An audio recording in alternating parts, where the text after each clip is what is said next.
Facts Verse presents the reason we don't see Jessica Alba in movies anymore. Jessica was the it girl in Hollywood in the early 2000s.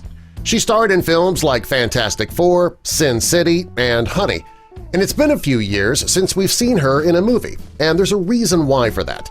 We're going to tell you a little bit about Jessica's life, her career path, and the reason we don't see Jessica in movies anymore.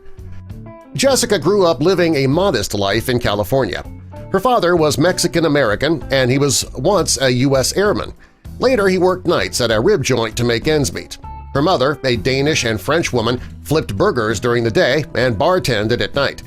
Jessica says that for some reason she had a sense of entitlement, which caused her to be a bit rebellious when she was younger. Her family was religious, which made it hard for Jessica to be herself. She says that when she was in preschool, her teacher saw her writing with her left hand and forced her to practice writing with her right hand. She says that ever since then she's had a problem with authority. Jessica says growing up she never really felt like she fit in. She was Mexican, Danish, and French, and she didn't fit in anywhere. She wasn't white, but she was shunned by the Latin community for not being Latin enough, and that made her wonder who she was and where she fit in. Jessica says that she struggled with that identity crisis for years. Jessica fought with her parents often about her choices in clothing. They wanted her to dress conservatively, which she hated. There was tension in the house until Jessica expressed an interest in acting, and her mother took her to an acting contest in Beverly Hills. The prize was free acting lessons, and Jessica won. By the time she was 12, she was signed with a talent agent. She finally felt like she fit in somewhere. Jessica started out doing commercials, which led to modeling jobs and then her first film, Camp Nowhere, in 1994. Her big break occurred when she was 15. She landed a role in the remake of the classic TV show Flipper. The movie was being filmed in Australia, and Jessica was very excited. When she was on the set one day, she got a phone call from a man she didn't know.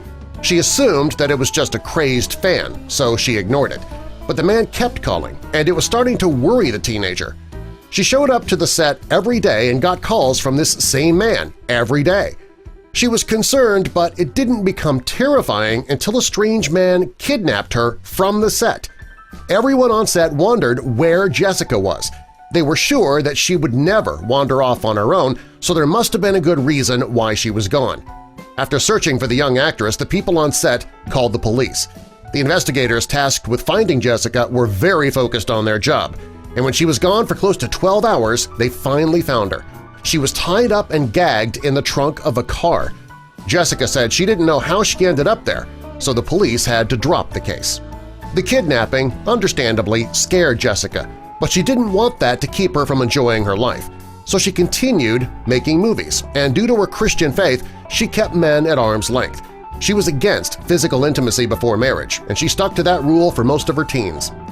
Jessica didn't like immature high school boys, and she wasn't into any boys until she met a bisexual dancer much older than her. She'd meet him at a club 4 nights a week, and they formed a deep connection. She knew her parents would never approve due to their Christian faith.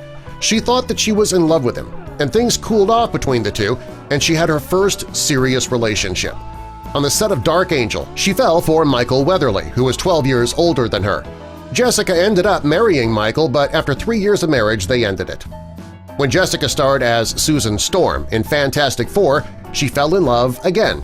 This time it was not with her leading man. It was actually with a production assistant named Cash Warren. She says that it was love at first sight. Jessica was dating somebody at the time, so she struck up a friendship with Cash just because she was so smitten with him. Eventually, it was impossible for her to be just friends, and so she ended her relationship to be with him. When they started dating, things weren't going very well, though. Everyone thought the couple would end it. Instead, she got pregnant, and the couple got engaged. Since being married, Jessica hasn't acted much and has found that she actually loves running a business instead. She co-founded The Honest Company, which sells baby, household, and personal products that contain no chemicals. She says her children don't even know that she used to be an actress. She loves her life away from the camera, and it looks like it's very unlikely that we're ever going to see her on screen anytime soon. Subscribe for more.